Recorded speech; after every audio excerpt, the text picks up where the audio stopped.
kusimamia na hivyo.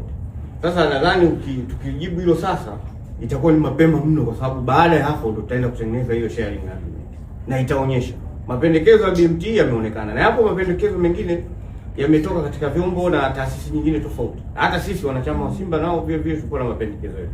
Bahati nzuri sana sisi wawekezaji wetu ni wana Simba na upande wa klabu ni wana Simba, kwa hiyo hakuna shida.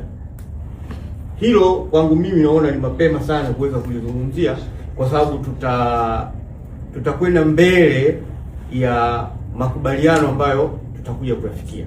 Ila kwa mkataba tuliokuwa nao awali tulikuwa lazima tutengeneze special purpose vehicle ambayo ingeweza kufanya haya ambayo tumeweza kuyafanya.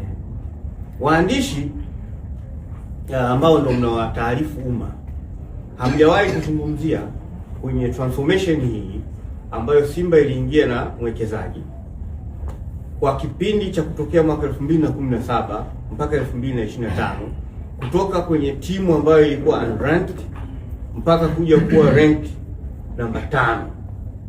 Haya ni mabadiliko makubwa sana, lakini pia hamwangalii mifano ya timu zingine na katiba zao ambazo zimesajiliwa na mpaka leo hakuna chochote ambacho wamefanya na wanaendeshana kisultani tu, hamwaulisha.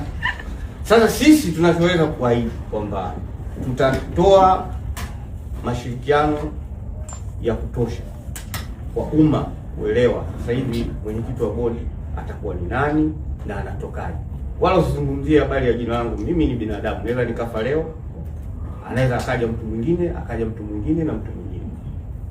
Wala tuna ugomvi. Kwanza kwenye kikao sisi tunapokaa huwa wala tuangalie nani ametoka wapi, na hakuna mwenye mamlaka, kwa sababu pale hatufanyi wrestling. Maana ingekuwa kama tunaenda kwenye mieleka kweli, ingesema mtu kama Magoli mimi nakabiliana naye. Lakini pale tunazungumzia hoja. Zinakuja hoja ambazo zimeandaliwa kutoka kwenye management na zingine ambazo zimetoka kwenye kamati zetu mbalimbali, tunazijadili na tunafikia maamuzi ambayo yatakuwa ni kwa manufaa ya maendeleo ya club na timu yetu.